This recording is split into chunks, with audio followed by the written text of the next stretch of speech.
many countries where there's success, mostly education is looked up to, right? Education is important. Education is respected. To become a professor, it's looked up, right? Like that doesn't happen in Mexico. But I think we often also forget that in order to have a lawyer, in order to have a doctor, in order to have an engineer, you need to have a teacher, right? You need to have someone teaching them. And we forget that main gap that to me is crucial. So when I say setting high expectations, I say first setting education, right, as the engine, as the motor for social mobility. Now, if we start with that premise, right, if we start putting education at the very top, then we have also high expectations for everyone in our school community. Hello and welcome to the EdVance Podcast. I'm your host, Vikas Poddar. Today, I'm pleased to be joined by Yael Karakowsky, CEO of SER, a network of schools in Mexico with a mission to transform education in the country by leading by example. Yael began her career as a teacher and brings extensive experience in curriculum development, education consulting, and strategy. Before joining SER, she served as director of the Center for New American Children in Texas and also conducted educational research at the Harvard Graduate School of Education under the mentorship of the very famous Professor Howard Gardner. She holds a BA in educational psychology and a master's in mind, brain, and education from Harvard University, where she became the first Mexican to receive the International Contribution or the Faculty Tribute Award, nominated by both faculty and students. Yael, it is wonderful to have you with us. Welcome to the EdVance Podcast.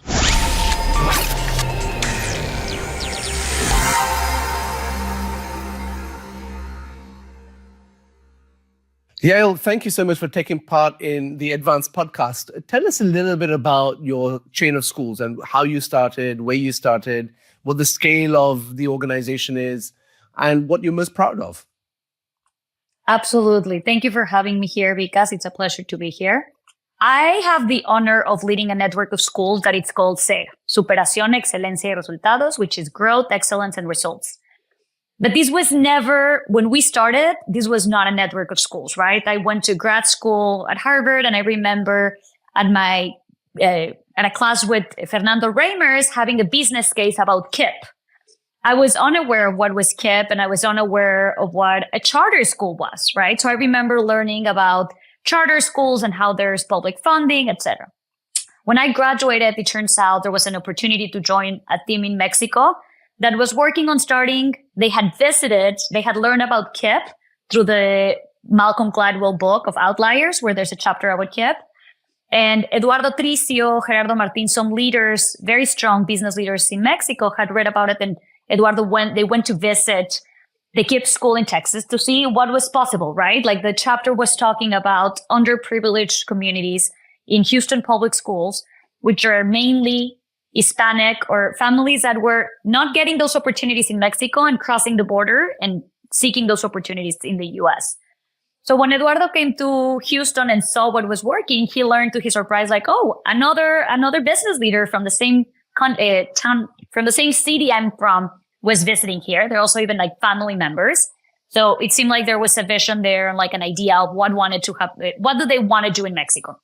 Let me back up a little bit. This was in 2010. Safety, like politically speaking, Mexico was suffering of a wave of violence, right? And insecurity, mostly the north of Mexico as a country. So these were business leaders that were looking on like, what can we do? Not only for our families and our own safety, but for everyone who works for us, but also everyone in the community and everybody as a country. So they had several meetings. They kept looking on how could they support. And they realized it was like I guess also like an eureka moment, right? Like an aha moment where you realize that kids in schools in Mexico, in public schools, only go to school. Let me ask you this. Can you guess how many hours does a child go to school in Mexico for a public school? I'd like to say 8. Well, I am very happy that you are incorrect. Not happy because of the answer, but happy because this is one of the main issues in Mexico. There's no awareness, right? Like people don't know this data. A kid in a public school in Mexico goes to school for 4 or maximum 5 hours. Wow. There's 2 shifts, the morning shift, which is 8 a.m. to 12 p.m. And then the afternoon shift, which is from 2 p.m. to 6 p.m. So let me rephrase that. I am not happy that this is the reality. But I am glad to confirm once again that we need to create more awareness about this. Because when you talk about social mobility, when you talk about the economic progress of a country, when you talk about better human beings, better citizens, right? Well, there's this challenge. How, if I'm a regular mom or a dad in Mexico, or a family, right, where the grandma is responsible, and my child goes to schools from 8 a.m. to 12 p.m., well, someone needs to pick them up, right? And someone needs to feed them. And if you are not, then who is feeding them and who's picking them up, and what is your 7-year-old child doing? So that's, to provide a little more context, that's what was so important in 2010, right? Realizing, well, we can do so much about security, we can do this in our businesses, but we need to focus on the root of the problem. And it might not be like in business, you're not going to have the revenue right away, right? So you're not going to see it right after, but these were business leaders that thought we're going to invest in this social change, right? From the very bottom to make sure we can see the social mobility and we can make changes. So Eduardo came to Houston, and I love saying that when I met Mike Feinberg, the founder of KIP, he told me, listen, Yael, we had an interview in 60 minutes, right? That took them to Doris and Donald Fisher to expand with Gap, to expand KIP. So a lot of people have heard about this, but also the New York Times, there's the book with Jay Matthews about Work Hard, Be Nice, about KIP. And then I was, right, in Fernando Raymer's class learning about KIP and the magical stuff they had achieved in the US. And he said, yeah, there's a lot of people internationally that are coming and just asking if they can visit. And this is a funny anecdote, but I remember him telling them, I welcome them, I tell them to schlep around, and then we discuss. And I remember back then looking online, right, going back to my computer and checking, like, what does schlep mean? I have no idea. But learning, like, really fast how, well, this was creating an interest, right? Like, people were trying to learn about this. So when I came in, I started working for Mike, and he told me, listen, a lot of people have come from different places in the world, and then the Mexicans showed up. And I was like, what do you mean? And it's also like a funny thing, because he says, well, different countries come, they talk to me, and then they go back, they tell me, we're going to do this in our country. And if they call me back, they call and said, like, we don't have the resources, and there's a lot of corruption. It is very hard to have something like this with private funds. It's not sustainable. And he tells me, and then there were the Mexicans. The Mexicans had no bots. This petite Mexican, he was referring to Eduardo Tricio, the chairman of the board, who is incredible. It's the most visionary, smart leader you could imagine. And Mike said that because, of course, he's very tall. But he said, and then Eduardo Tricio came. He came, he saw the schools. I thought, if other countries are telling me there's corruption, there's lack of funding, there's lack of a philanthropy culture, this is not going to happen. I said, Mexico, come on, right? But there was Mexico with no bots. 2 weeks later, Eduardo called Mike and said, okay, I'm ready. I have 28 students. What's next? And that's where I came in to help. I started working originally for KIP. Then it became the One World Network of Schools. Then it became the Mexico Network. But it was basically learning what's the law, the public policy, what are the different agreements in international, like, right, in different countries. I travel not just to Mexico, but to other places as well, and learning, right, like, is there a charter school? Is there not? Is there a possibility for a charter school? Is there not? If there isn't, is there enough philanthropy support or a culture of philanthropy? So that's how it started. Meanwhile, we had 28 children in Torreon, Coahuila, in the north of Mexico. And suddenly it was like in a blink of an eye. It was 2015. We had already 5 schools, right? Chihuahua had joined, Guadalajara had joined. And let me make sure the audience is understanding. This is schools where we have 8-hour periods. We have the kids at school during 8 hours. We realize just having the kids at school, it's not important if the kid had for dinner chips and a soda, right? The brain, the body needs to be able to learn. It's not just physically to be there. So we make sure we provide breakfast and lunch.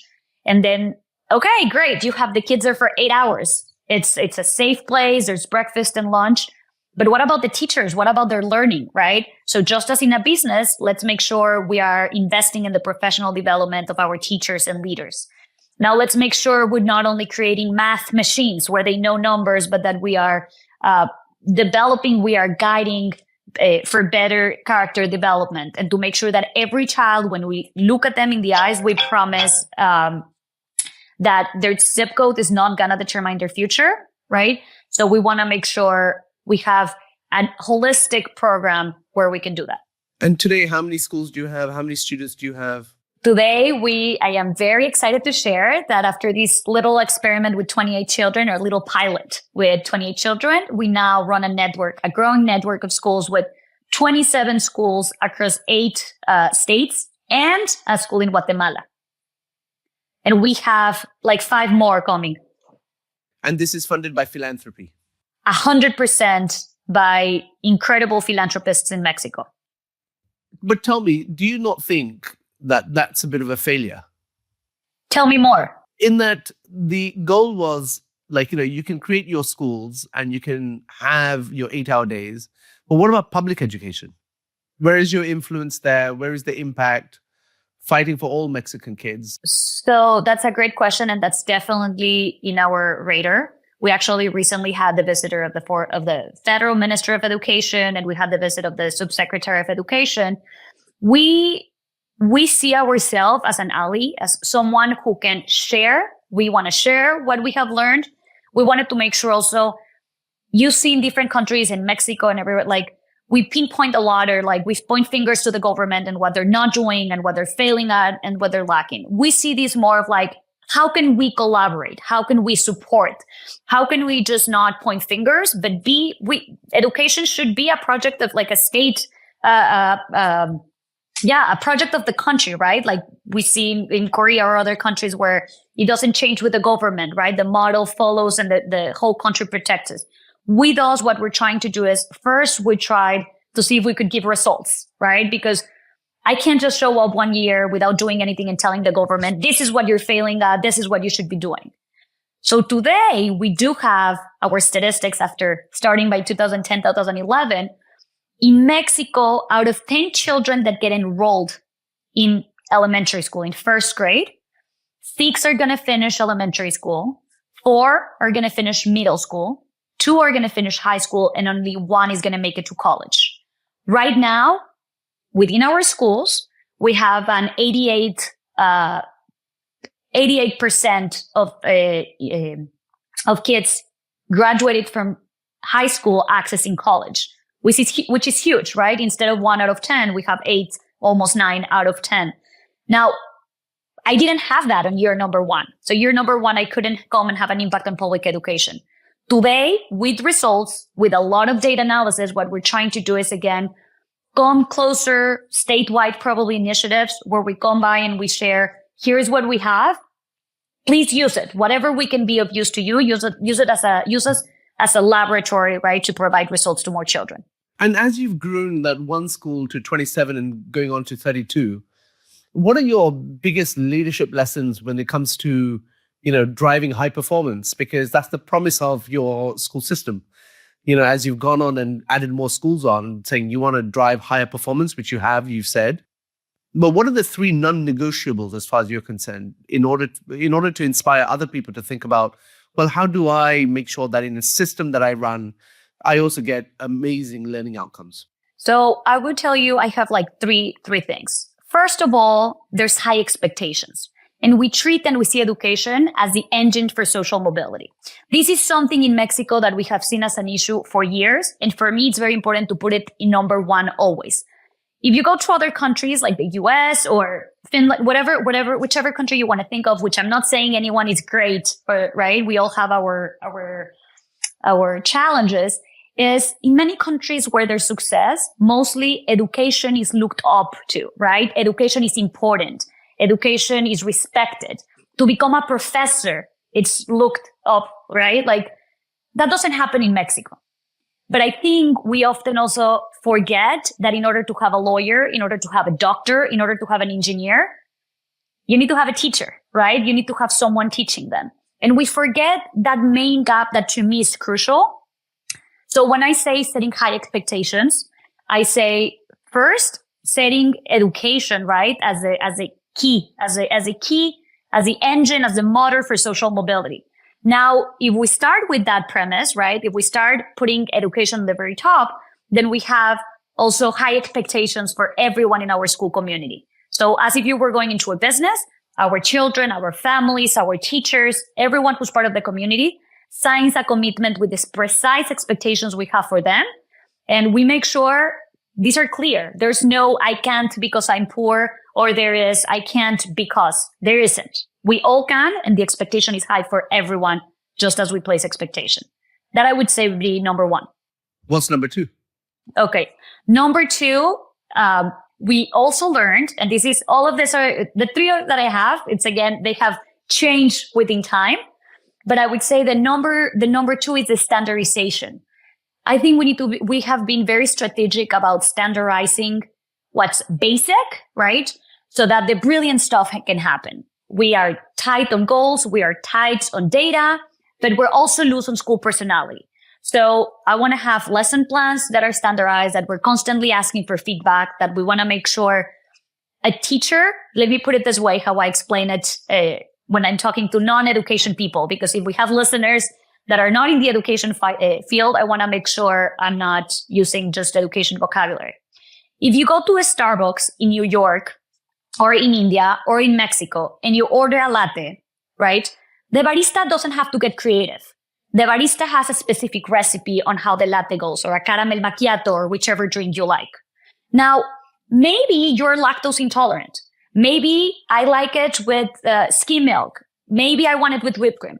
So then that comes the personalization of your product, right? You order your latte, the barista doesn't have to get creative, has a recipe, but adapts it to your needs and and what you want. So when I started thinking about growing the network, I thought, I'm a former teacher. I started in a classroom, right? And what took most of my time was lesson planning, right? So if I want to teach one of my students how to add 2 + 2, maybe I'm an experienced teacher, and maybe I've been teaching for 10 years and I sit down and I make a lesson plan and it takes me 30 minutes to make it. But when you want to grow something, you can't assume everybody has that experience. And also you want to make sure you're providing the same quality to all. So the one way to do it, just as Starbucks or just as Subway shares the bread to maintain the quality, and I can do my sandwiches with whichever bread I want, I set a standard. So I have a team, which I'm so excited because when we started, we were only 2. Now I can tell you, SER has been able to grow to up to like 40 team members, where we have 2 areas. One, we standardize and we share the lesson plans with all the teachers. Now, I share the lesson plan, and maybe because you see it and you see the objective of the lesson and you're like, I got this, I can teach it in another way or adapt it and get to the same result. Or maybe you are a first-year teacher and you use it, but it's standard. And then the assessments, I also send them. And then I do the data analysis within the network and share it with everyone. We have a very, very specific data analysis where I want the teacher's time to be taken care of. I want to make sure they are spending their time on what's important, and I can do what is basic for them. So by sending them the lesson plans, they get to internalize it, which means, again, you get to adapt it to your, again, like the comparison with Starbucks, you can add your whipped cream or you can do the skim milk, but you have the very basic. And then the next step is teaching them how to do the data analysis. There's no point on doing the lesson plan for tomorrow that I already sent you if there was no comprehension in your classroom. So we have exit tickets every day. The teacher does data analysis, sees a percentage of comprehension that happened in their classroom. And with that magic, the teacher can know if she can move forward to the next lesson plan, or if she has to do another, she has to teach in a different way to make sure there's comprehension. So that's where I would focus on the standardization. It hasn't been easy. It hasn't been there since day one. We are constantly learning and getting feedback from our schools. Tell us about your teacher cohort at SER in terms of what is the qualification required to become a teacher, if anything at all, in Mexico? Yes. So in Mexico, in order to, even when we are private schools, we fully follow the law. We fully I forgot the word in English, but we're fully following the government and the Ministry of Education common core, right? Like the curricula. So in order to be a teacher in Mexico, you need to legally have studied to be a teacher. And unfortunately, it's one of the big challenges. Again, going back to my first point of the interview, because education is not looked up to, it's not so respected or dignified in Mexico, it is a challenge to find good teachers. Now, there are a lot of good teachers, right? But it's hard to find them. I mean, I grew up with a mom who has 2 masters and a PhD, and she was a university professor during all my upbringing. And my dad was always also like sharing different roles in my house. Well, he also has a master's program, but that's not the reality for everyone in Mexico. So again, I looked up education, and for me, it was like something admirable and I wanted to, but that's not the reality in Mexico. So what I tell my team is we're looking for, of course, for aptitude, but more for the attitude as well, right?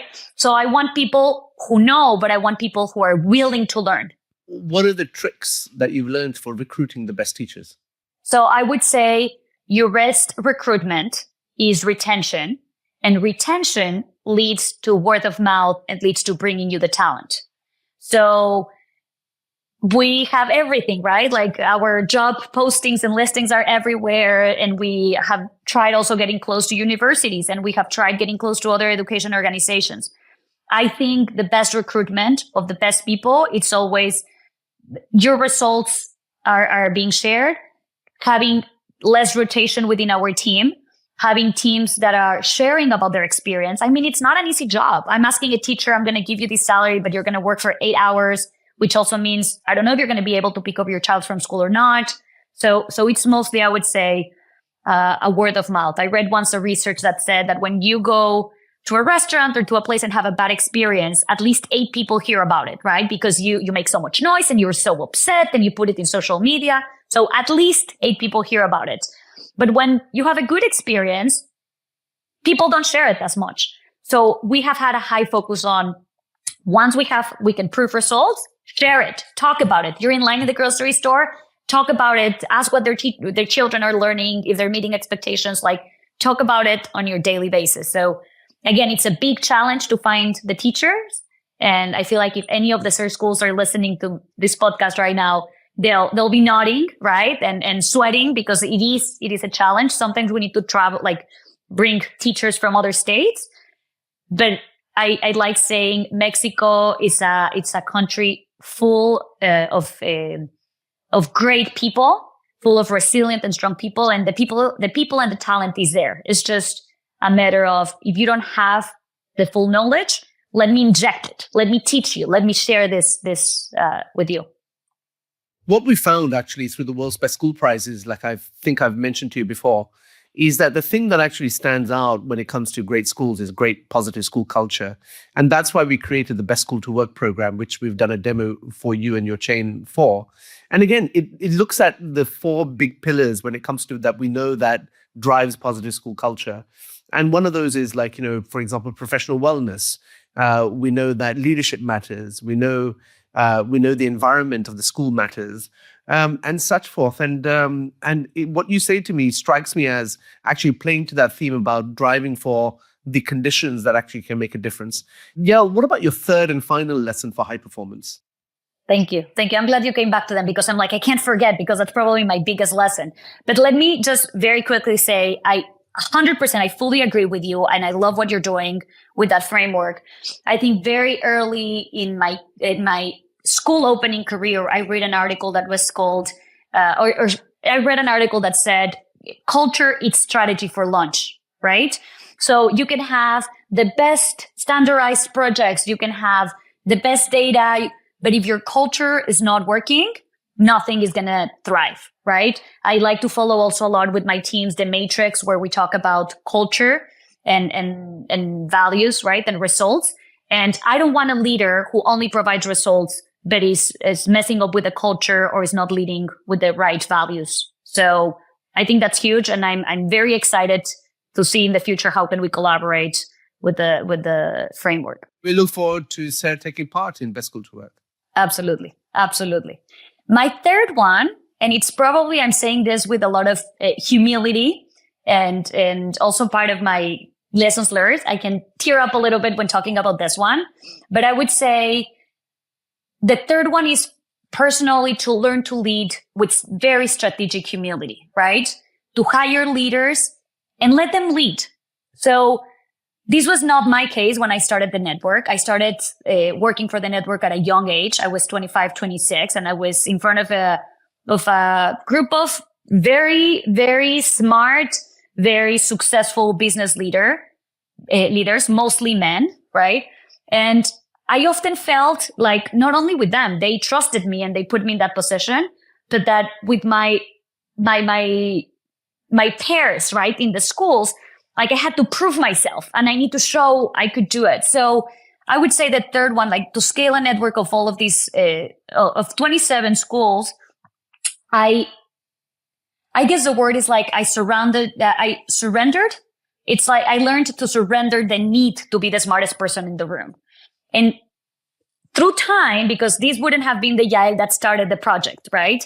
Through time, I feel like I have been able to translate this like authoritative leadership to a bottleneck where the culture, instead of being one person, it became a collective intelligence, right? Where I'm empowering our leaders to lead with excellence, but also, and this is very important, to be able to lead and own the results. If I'm giving you the trust, if you are a leader, if I'm hiring you, you might, or it's very probable that you know way more than I do in your area, right? But if I'm giving you that trust and the board and everybody's giving you the trust, is I want you to own your results. And when there's feedback and when there's changes that need to be done, we all like get them and we'll work as a team and we make it succeed. And as an example of this, I'll tell you, some people have asked me why sometimes when we have board meetings, it is very normal that as a director, the CEO of the organization, the person comes and presents you all the results. I've made a point on not being by myself in the board meetings. I bring my director of quality education. I bring my finance guy. I am not the smartest person. That's when I surrender that part, right? Like I did not work. I don't have an MBA. I didn't study finance or economics. So I've been learning a lot during all this 15 years, but I want to bring that people in the room, and I bring them many times after those calls. We have a one-on-one. I actually just had one yesterday, and we not only see results as in numbers, but I like having these conversations on how did you feel? I saw you felt intimidated, or you felt yourself small. Like you need to own your results. And if you have a mistake, own it as well and learn. So that would be, I always say, because I am very bad at making long stories short, but I could have a PhD on making short stories longer. Let's talk about leadership and your leadership in particular. What's the toughest thing you've done, or what are the toughest leadership lessons that you've learned in this process of since you were 25? And I know that you turned 40 recently. So in these 15-year professional career. Thank you. Thank you for letting the audience know my age. Yes, I'm 40. I'm very proud. It's the best year yet. And, what is the toughest leadership lesson you've learned? So this is going to be probably a bit controversial, but I think it's important for me to say it. And this is, again, my narrative. We all have different narratives. And this gets me emotional. I grew up, because in a very traditional community. Very, very important. Community, not family. I grew up in a small Jewish and Mexican community. I went to a private school with 8 classmates from preschool to 9th grade. All white, all Jewish. And it was beautiful. And I know it was a crazy effort for my parents, but it was also a very high quality education. It was very personalized, right? Teachers knew exactly what to work on with each person. But I also knew from a very early age that when I was moving into high school, I would move to Mexico, not high school, to college. I would be moving to Mexico City to marry Jewish. And this is something that, again, it's not blaming on anyone. This was the community, and this was something very important also as a culture and as a religion for our values, right? It was something, again, no one pushes it, but it's in there, right? It was a very small Jewish community in Monterrey, in the north of the country. And again, who am I going to marry if I want to marry Jewish? The one boy that was literally the grade above me, it was three people, 2 girls and a boy. But I also remember, while knowing when I went to college, I was going to I was looking for, this can be, again, very controversial, but to marry Jewish, I also had a different example in my house. My dad has a master's, was very involved in our upbringing. He would take us to school often, pick us up, ask us, what's for homework today? And my mom, again, had 2 masters and a PhD. She had moved to Monterrey from Mexico City. She was a university professor for more than 20 years. And there were a lot of mixed messages, right? On like what I was seeing in the community, what was I was seeing also my parents doing, and what was I living in my household. I always was given the best opportunities for education. I went to Tec de Monterrey as prepa, which was, again, amazing. But then when I was in Mexico City, it was this part of like, okay, time to look for my Prince Charming, right? Like, and I realized soon enough that, yes, probably for my values, it was important for me to marry someone within the culture, but my happiness was not only there, right? And I respect everyone who that's their main goal in life, like to marry and have children. It's beautiful. It is very difficult. It's probably the most difficult job in the world. But I realized I needed more. And in 2010, Howard Gardner invited me to work and do research in Cambridge for the Good Work Project. And that was a mind-blowing experience because I remember clearly I was I had a boyfriend back then. I was looking forward to getting engaged and getting married and having my beautiful family all pretty and set up and ready to go, with driver or people helping at home. And then I went that summer to Cambridge and I realized I got it all wrong. I love this. I love walking in the streets and having deep conversations. I have anxiety and I hate small talk. I can't have small talk.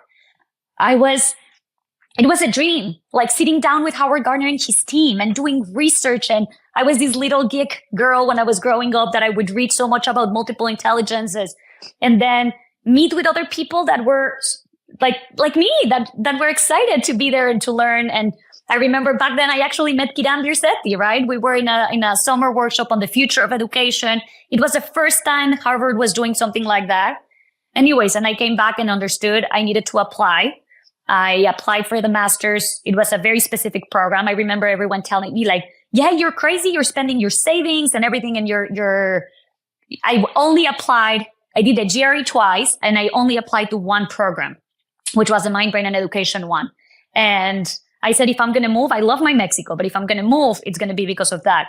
Going back to the culture, because I'm sorry, I said I talk a lot and the challenges of my own leadership is when I came back from Harvard, when I graduated, and I said this again with a lot of humility, but I was the first Mexican to receive an award where the professors and the students vote for who had the biggest impact in the intellectual part of the program, but also who inspired them. And I got this award, and this award gave me more exposure, right, on like different job opportunities, etc. It led later on, like with my brother also, and some people, my brother was already living in Houston. I came here for the interview with Mike, and I started working with them. And I remember it was Mike Feinberg and Aaron Brenner. And I started working with them to do you'll see, all of this that I'm saying has a point. I'm going around it, but we prepared the first presentation of the project to bring to who was then the business leaders interested in the project in Mexico. I'm talking 2012. I remember coming. I even remember what I was wearing. And this was the first time this 26-year-old girl, that's how I perceived myself, right? I was entering a space, the business, it's called like the executive, it's a place where we have a lot of executive meetings, right? Like business leaders, where I never imagined myself there. But I remember it vividly. Mike Feinberg and Aaron Brenner were there with me. We arrived, and it was a table of all men. When I arrived, we arrived probably an hour before the meeting. No one had arrived yet. I was the one that had prepared the meeting agenda, what we were going to talk about. It was very clear that the work, I had been doing all the work behind it, right? And I remember we brought the presentations printed and beautifully.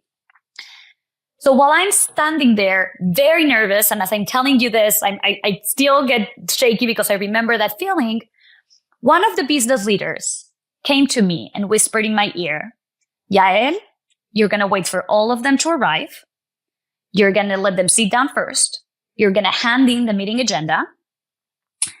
and you're going to sit down and be quiet. This is a men's meeting.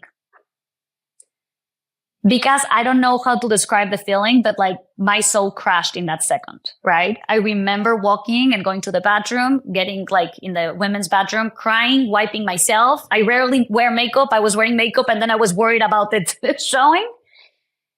And what happened next was amazing. I came back and Aaron Brenner from KIPP told me, Yael, I heard that and we didn't bring you here to be quiet. So go ahead and lead us.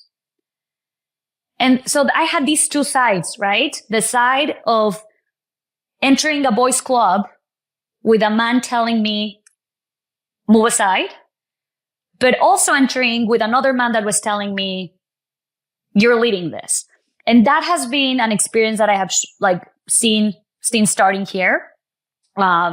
Thankfully, the person that told me that is no longer in the project. I also had the experience of another business leader who was in the room, called me later and said, this is not an excuse, but I want to empathize and I want to tell you something. I heard what this person said, and I want to share with you that unfortunately, that's not going to probably be rare, right? But it doesn't mean that it's okay. I also want you to know that it's not against you, Yael, but it is a different upbringing where women were not in leadership positions. So 15 years later, I'm very happy, proud, and excited to say, maybe I've said things I shouldn't have said. Maybe sometimes I rather ask for forgiveness than for permission. I admire leaders in the project like Eduardo Tricio, who has always been a big promoter of like sharing my voice. And I also love that we have brought incredible women in the board. Laura Diaz Barroso, she's a huge mentor. She is a rock star in Mexico and is a woman. So I would say that has been probably the biggest challenge, and that is probably no longer a challenge anymore. There's also Eduardo Zuna. He's the CEO of BBVA. He leads a huge organization, and he has given me the voice to present to all of the board members. It's again, I feel like, and maybe it's going to sound redundant, but we keep saying how sometimes men close the doors or like the ceiling for women. I've had an experience with both men and women, but also I've had experience with amazing, incredible men and women that have opened the door for me. So I think it's a shared responsibility. Yael, that was a fascinating and very impactful story regarding the women and leadership in particular. It's a subject that actually keeps on coming up in conversation with others like you who run organizations, and I know that from our listenership. When they listen, when our audience listens to these interviews, they take a lot of inspiration from stories of success like yours. So many congratulations to you. Today you've talked about three very important lessons for high performance. And just to recap, you talked about three things. One is on setting high expectations. Treat education as the engine for social mobility. I really liked what you said there. The second you talked about was strategic standardization to elevate the floor. You made many parallel comparisons to Starbucks and Frappuccinos, but we won't go there today in the conclusion of this podcast, but your point is well made. And the third point was you talked about learning to lead with strategic humility, which I think is a very powerful point that you make. There's no other way of scaling a network from 28 children to 27 schools without that is the point you make, which I think is very powerful. Yael, you've been an inspiration to me ever since I've gotten to know you, and I'm really grateful to you for doing what you do. I would say that if listeners enjoyed this conversation, please do share this episode with a school leader, a teacher, or colleague in your network. And if you want more practical insight from education leaders shaping schools and systems around the world, make sure you follow the EdVance Podcast and subscribe on your preferred platform. Your next big leadership idea might come from the next episode. Until next time, thanks for listening.